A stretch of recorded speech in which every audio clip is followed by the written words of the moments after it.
નમસ્તે વિદ્યાર્થીઓ, ગયા લેક્ચરમાં આપણે કેમિસ્ટ્રીમાં બ્રિજ કોર્સની અંદર તત્વો અને એના પરમાણુ સાથે પરમાણુઓ તત્વના પરમાણુની ઇલેક્ટ્રોન રચના, એની સંયોજકતા કઈ રીતે દર્શાવવી એની આપણે ચર્ચા કરી. ઇલેક્ટ્રોન રચના આપણે બે રીતે સમજીએ. ઇલેક્ટ્રોન રચના દર્શાવવા માટે એક તો કક્ષાઓમાં ઇલેક્ટ્રોન કઈ રીતે દર્શાવવા, અને બીજું ગયા લેક્ચરમાં મેં તમને સમજાવ્યું ઇલેક્ટ્રોન રચના એની કક્ષકોમાં કઈ રીતે દર્શાવવી. ચાર પ્રકારની એની કક્ષકો છે, s p d અને f. એમાં ઇલેક્ટ્રોન રચના કઈ રીતે દર્શાવવી, સાથે દરેક તત્વના પરમાણુની સંયોજકતા કઈ રીતે નક્કી કરવામાં આવે, આપણે એની પણ ચર્ચા કરી. આજ આપણે જે ચર્ચા કરવાની છે એ છે પરમાણુને દર્શાવવા માટેની રીત.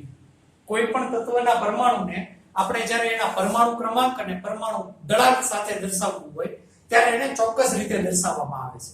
આપણે સૌથી પહેલા તો આ સમજીએ.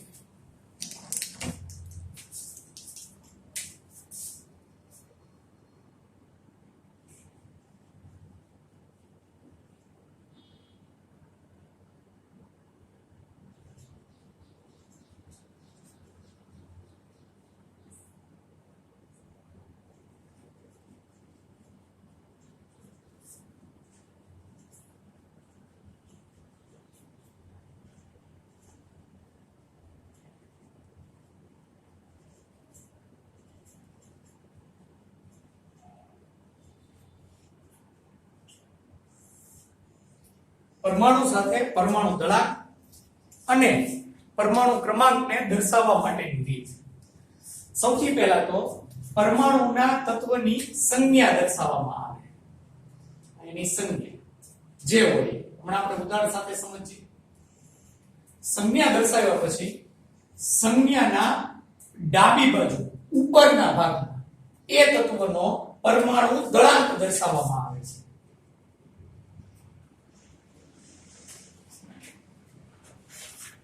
સેજ નાના અક્ષર. ઘણીવાર પરમાણુય દળાંક છે એ તત્વની સંજ્ઞાની જમણી બાજુ ઉપરના ભાગમાં પણ દર્શાવી શકાય. પછી પરમાણુ ક્રમાંક. પરમાણુ ક્રમાંક એ સંજ્ઞા દર્શાવ્યા પછી ડાબી બાજુના ભાગમાં નીચેના ભાગમાં દર્શાવવામાં આવે છે. પરમાણુ ક્રમાંક. પરમાણુ ક્રમાંકને સંજ્ઞાની હંમેશા ડાબી બાજુ નીચેના ભાગમાં જ દર્શાવવામાં આવે છે. સમજીએ આપણે પરમાણુ ક્રમાંક અને પરમાણુ દળાંક સાથે સંજ્ઞાને કઈ રીતે દર્શાવવામાં આવે. દાખલા તરીકે પહેલું તત્વ છે એ છે હાઇડ્રોજન.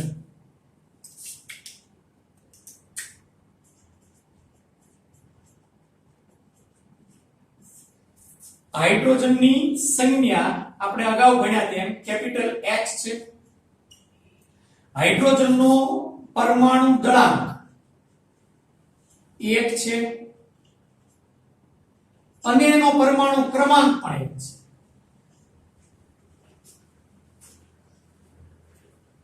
તો આપણે હાઇડ્રોજનને કઈ રીતે દર્શાવવું સમજીએ. આપણે સૌથી પહેલા તો મેં તમને વાત કરી એની સંજ્ઞા દર્શાવવાની. હાઇડ્રોજનની સંજ્ઞા H છે તો આપણે એની સંજ્ઞા દર્શાવી દઈએ H. સંજ્ઞા દર્શાવ્યા પછી એના પરમાણુ દળાંકને આપણે ડાબી બાજુ ઉપરની તરફ દર્શાવવાનું છે. પરમાણુ દળાંકને 1 વડે 1 છે એનો એટલે આપણે એને ઉપર તરફ 1 વડે આપણે દર્શાવી શકીએ. અને એના પરમાણુ ક્રમાંકને ડાબી બાજુ નીચેના ભાગમાં દર્શાવવામાં આવે છે. પરમાણુ ક્રમાંક પણ 1 છે તો આપણે એને આ પ્રમાણે દર્શાવી શકીએ. તો આ હાઇડ્રોજનના તત્વને એના પરમાણુ ક્રમાંક અને પરમાણુ દળાંક સાથે આ પ્રમાણે આપણે દર્શાવી શકીએ છીએ. આ ઉપરાંત એક બીજી પણ રીત છે.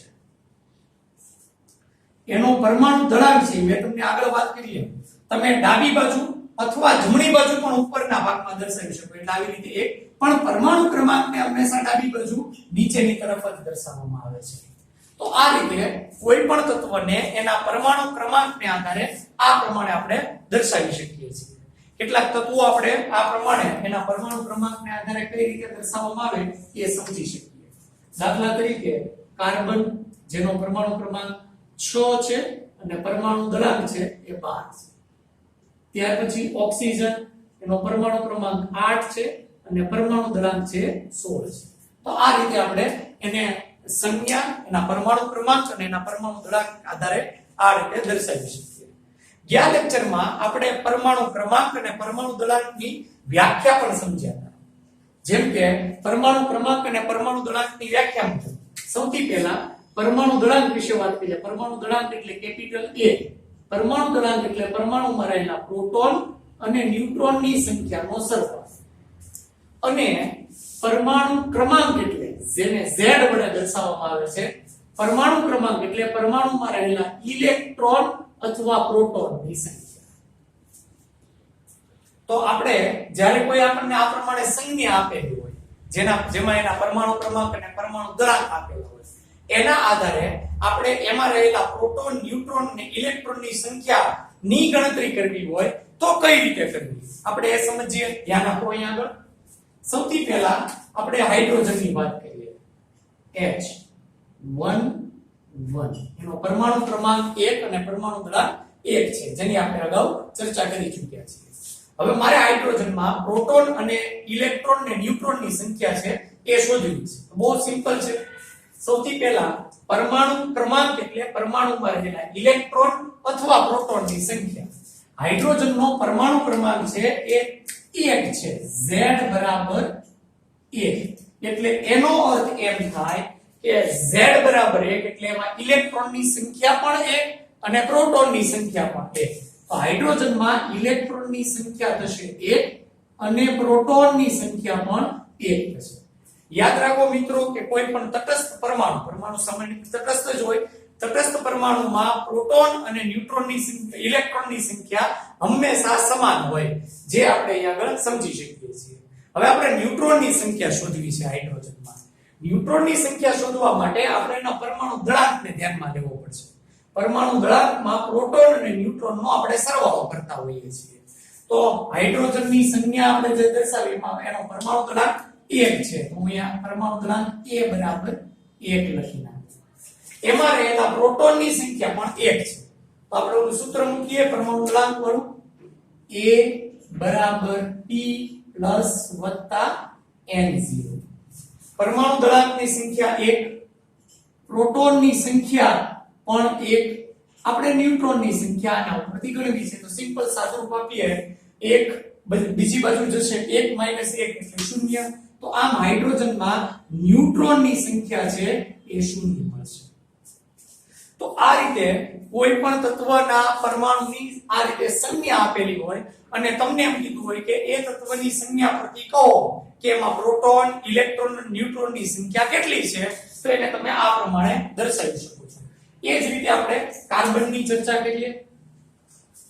સંજ્ઞા C612. પેલા આપણે કાર્બન છે એનો પરમાણુ ક્રમાંક અને પરમાણુ દળાંક લખી નાખીએ. પરમાણુ ક્રમાંક કાર્બનનો Z બરાબર નીચે દર્શાવેલો છે 6. પરમાણુ ક્રમાંક એટલે પરમાણુમાં રહેલા પ્રોટોન અને ઇલેક્ટ્રોનની અથવા ઇલેક્ટ્રોનની સંખ્યા. તો કાર્બનમાં ઇલેક્ટ્રોનની સંખ્યા 6 થઈ, સાથે પ્રોટોનની સંખ્યા પણ 6 થઈ. પરમાણુ દળાંક A બરાબર કાર્બનનો પરમાણુ દળાંક અહીં 12 છે. તો આપણે પરમાણુ દળાંક 12 દર્શાવીએ. પરમાણુ દળાંક ગણવા માટેનું સૂત્ર A બરાબર P પ્લસ વત્તા N0. પરમાણુ દળાંક 12, પ્રોટોનની સંખ્યા 6 અને વત્તા N0. 6 ને બરાબરની આ બાજુ લઈ જઈએ. 12 માંથી 6 જાય એટલે 6, એટલે ન્યુટ્રોનની સંખ્યા કાર્બનમાં 6 છે. તો એક વસ્તુ આના ઉપરથી આપણે સમજી શકીએ કે કોઈ પણ તત્વમાં ના પરમાણુમાં હંમેશા ઇલેક્ટ્રોન અને પ્રોટોનની સંખ્યા સમાન હોય, પણ ન્યુટ્રોનની સંખ્યા સમાન જ હોય એવું જરૂરી નથી. જો હાઇડ્રોજનમાં પ્રોટોન અને ઇલેક્ટ્રોન એક છે પણ ન્યુટ્રોન 0 છે, એટલે હાઇડ્રોજનમાં પ્રોટોન ઇલેક્ટ્રોનની સંખ્યા સમાન જ છે પણ ન્યુટ્રોનની સંખ્યા એટલી નથી. પણ એની સામે તમે કાર્બન જુઓ તો કાર્બનમાં પ્રોટોન એ 6, ઇલેક્ટ્રોન 6, સાથે ન્યુટ્રોન પણ 6 છે. એટલે કાર્બનમાં પ્રોટોન, ન્યુટ્રોન અને ઇલેક્ટ્રોન ત્રણેયની સંખ્યા એક સમાન છે. હા, એક બાબત મેં તમને અગાઉ ચર્ચા કરી એમ કે કોઈ પણ તત્વના પરમાણુમાં પ્રોટોન અને ઇલેક્ટ્રોનની સંખ્યા સમાન ન જ હોય, પણ ન્યુટ્રોનની સંખ્યા સમાન હોય પણ શકે ન પણ હોઈ શકે. એમાં શક્યતા રહેલી છે. જરૂરી નથી કે જેટલા પ્રોટોન અને ઇલેક્ટ્રોન હોય એટલા જ પરમાણુમાં ન્યુટ્રોનની સંખ્યા હોય. એ જ રીતે તમે ઓક્સિજન 816 છે એમાં રહેલા પ્રોટોન, ન્યુટ્રોન અને ઇલેક્ટ્રોનની સંખ્યા આના ઉપરથી ગણતરી છે કરી શકો છો. તો એ તમે એક જાતે સોલ્વ કરી શકો છો. આગળ આપણે ચર્ચા કરીએ તો આપણે આજે જે ટોપિક બીજો એક સમજવાનો છે સાથે એ છે સમસ્થાનિક આઇસોટોપ્સ.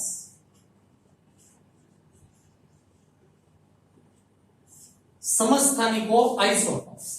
આ સમસ્થાનિકો આઇસોટોપ્સ એટલે શું એ આપણે એક ઉદાહરણ દ્વારા સમજીએ. જેમ કે અહીંયા આગળ આપણે હાઇડ્રોજન ને દર્શાવ્યું H11 હાઇડ્રોજન. હવે આ હાઇડ્રોજનમાં રહેલા આપણે એનો પરમાણુ ક્રમાંક દર્શાવીએ Z બરાબર 1. હાઇડ્રોજન છે એમાં એનો પરમાણુ દળાંક દર્શાવીએ A બરાબર 1.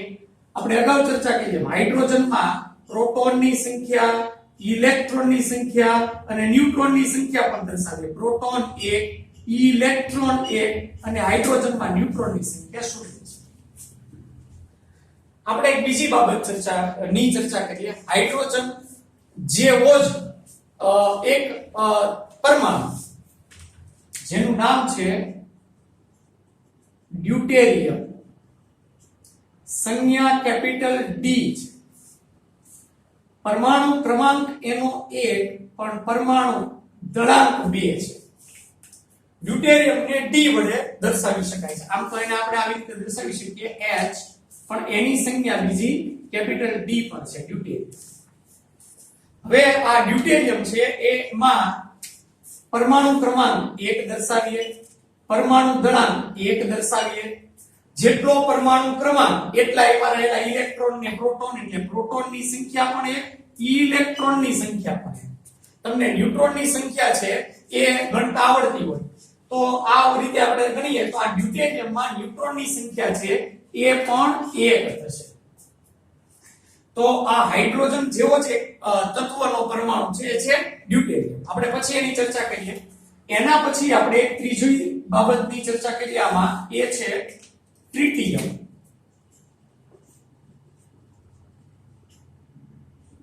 H13 એને સંજ્ઞા છે અને એની એક બીજી સંજ્ઞા કેપિટલ T વડે પણ એને દર્શાવવામાં આવે છે. આપણે એના પરમાણુ ક્રમાંકની વાત કરીએ તો હાઇડ્રોજનની જેમ જ એનો પરમાણુ ક્રમાંક 1 છે, પરમાણુ દળાંક પણ 1 છે.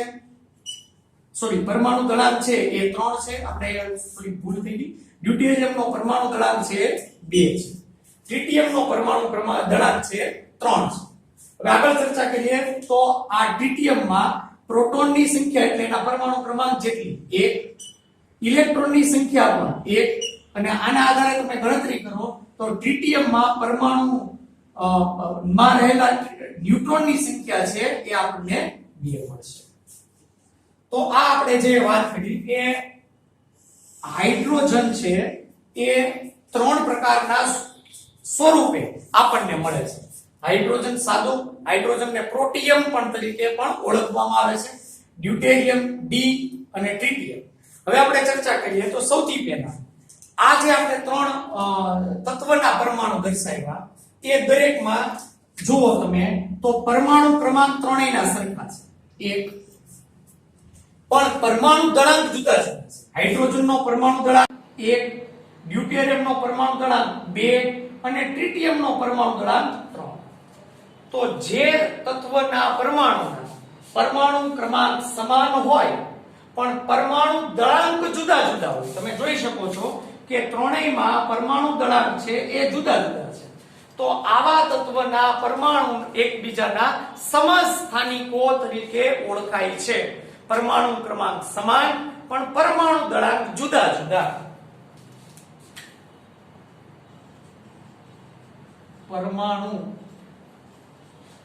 ક્રમાંક સમાન પરંતુ પરમાણુ દળાંક જુદા જુદા. આગળ બીજી ચર્ચા પણ કરી શકીએ આમાં. હવે આપણે વાત કરીએ એમાં રહેલા પ્રોટોન, ન્યુટ્રોન અને ઇલેક્ટ્રોનની સંખ્યા. હાઇડ્રોજનમાં પ્રોટોનની સંખ્યા 1, ડ્યુટેરિયમમાં પ્રોટોનની સંખ્યા 1 અને ટ્રિટિયમમાં પણ પ્રોટોનની સંખ્યા 1. એટલે ત્રણેયમાં પ્રોટોનની સંખ્યા સમાન છે. સ્વાભાવિક છે, જેટલા પ્રોટોન એટલા જ ઇલેક્ટ્રોન, એટલે ત્રણેયમાં ઇલેક્ટ્રોનની સંખ્યા પણ સમાન છે. પણ તમે ન્યુટ્રોનની સંખ્યા જોવા જાવ તો હાઇડ્રોજનમાં ન્યુટ્રોનની સંખ્યા 0, ડ્યુટેરિયમમાં ન્યુટ્રોનની સંખ્યા 1 અને ટ્રિટિયમમાં ન્યુટ્રોનની સંખ્યા 2 છે. એટલે સમસ્થાનિકો માટે આપણે બીજી પણ વ્યાખ્યા બનાવી શકીએ. સમસ્થાનિકો એટલે જેમાં પ્રોટોન અને ઇલેક્ટ્રોનની સંખ્યા સમાન હોય પણ ન્યુટ્રોનની સંખ્યા જુદી જુદી હોય તો તેવા તત્વના પરમાણુ પણ એકબીજાના સમસ્થાનિક થાય. તો આપણે બીજી રીતે પણ આને લખી શકીએ. પ્રોટોન અને ઇલેક્ટ્રોન ની સંખ્યા સમાન પરંતુ ન્યુટ્રોનની સંખ્યા જુદી જુદી, તો તે પણ એકબીજાના સમસ્થાનિકો થયા. તો હાઇડ્રોજનના અહીં આપણે સમજી શકીએ છીએ કે હાઇડ્રોજનના 3 સમસ્થાનિકો છે. હાઇડ્રોજન, પ્રોટિયમ, બીજું ડ્યુટેરિયમ અને ત્રીજું ટ્રિટિયમ. જેમાં એના પરમાણુ ક્રમાંક સમાન પણ પરમાણુ ક્રમાંક જુદા જુદા, અથવા એમાં રહેલા પ્રોટોન અને ઇલેક્ટ્રોનની સંખ્યા સમાન પણ ન્યુટ્રોનની સંખ્યા જુદી જુદી હોય છે. એમ કાર્બનના પણ 2 સમસ્થાનિક છે.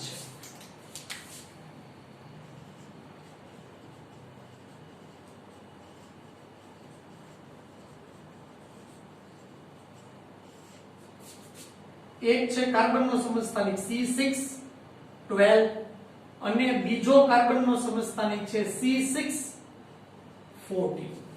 તો કાર્બનના અહીં 2 સમસ્થાનિકો મેં દર્શાવેલા છે. તમે આ જ રીતે કોષ્ટક બનાવીને આ બંને કાર્બનના સમસ્થાનિકોમાં પરમાણુ ક્રમાંક, પરમાણુ દળાંક સાથે એમાં પ્રોટોન, ઇલેક્ટ્રોન અને ન્યુટ્રોનની સંખ્યા આ પ્રમાણે તારવી શકો છો. આ રીતે આપણે કુદરતમાં રહેલા ઘણા બધા તત્વો એવા છે કે જે એકબીજાના સમસ્થાનિકો સ્વરૂપે આપણને મળી આવે છે. તો આ આપણે જે ચર્ચા કરી એ સમસ્થાનિકોની ચર્ચા કરી. સાથે એક બીજી બાબત સમસ્થાનિકોમાં જાણવા જેવી. સમસ્થાનિકો જે હોય એના રાસાયણિક ગુણધર્મો સમાન હોય છે. જેમ કે ઉદાહરણ હું તમને આપું, એ હાઇડ્રોજન અને ડ્યુટેરિયમ એ 2 એકબીજાના સમસ્થાનિકો છે. હાઇડ્રોજન એ અણુ સ્વરૂપે H2 સ્વરૂપે હોય, જ્યારે ઓક્સિજન સાથે પ્રક્રિયા કરે ત્યારે એનાથી નિપજ આપણને પાણી H2O મળે છે. પ્રક્રિયા સંતુલન કરવામાં હમણાં આપણે નહીં જઈએ. જેમાં હાઇડ્રોજનની સંખ્યા પાણીમાં હાઇડ્રોજનની સંખ્યા 2 અને ઓક્સિજનની સંખ્યા 1 છે. એટલે એમાં હાઇડ્રોજન ઓક્સિજનનું પ્રમાણ 2:1 છે નિપજમાં. હવે હાઇડ્રોજનનો સમસ્થાનિક એટલે ડ્યુટેરિયમ. જો આપણે એ જ રીતે એના સમસ્થાનિક ડ્યુટેરિયમની ઓક્સિજન સાથે પ્રક્રિયા કરીએ તો પણ નિપજ આપણને આ જ રીતે D2O મળે છે. જેમાં મળતી નિપજ પાણીની જેમ મળતી નિપજ D2O માં પણ જે ડ્યુટેરિયમ છે એનું પ્રમાણ 2 અને ઓક્સિજનનું પ્રમાણ 1 મળે છે. એટલે બંને રાસાયણિક પ્રક્રિયા સ્વરૂપે જ્યારે રાસાયણિક પ્રક્રિયા ઓક્સિજન સાથે કરે છે ત્યારે આ રીતે સમાન ગુણોત્તર વાળી નિપજ આપણને આપે છે. આના પરથી આપણે કહી શકીએ આ સાદું પાણી જે આપણે પીએ છીએ D2O ને ભારે પાણી તરીકે ઓળખવામાં આવે છે. જેનો ઉપયોગ સામાન્ય રીતે D2O નો ઉપયોગ સામાન્ય રીતે પરમાણુ ઉર્જામાં, ન્યુક્લિયર રિએક્ટરોમાં એ બધામાં થતો હોય છે. તો આ રીતે આ બંને જે સમસ્થાનિકો છે એના રાસાયણિક ગુણધર્મો છે એ સમાન છે, પણ બંને સમસ્થાનિકોના ભૌતિક ગુણધર્મો જુદા જુદા હોઈ શકે છે. એટલે એના ગલન બિંદુ, ઉત્કલન બિંદુ એની આપણે ચર્ચા કરવા જઈએ તો ભૌતિક ગુણધર્મો એ બંનેના ઘનતા એ બધા ગુણધર્મો છે જુદા હોઈ શકે છે. તો સમસ્થાનિકોના રાસાયણિક ગુણધર્મો સમાન હોય પણ ભૌતિક ગુણધર્મો જુદા જુદા હોય છે. સમસ્થાનિકોના રાસાયણિક ગુણધર્મો સમાન પરંતુ ભૌતિક ગુણધર્મો જુદા જુદા હોય છે.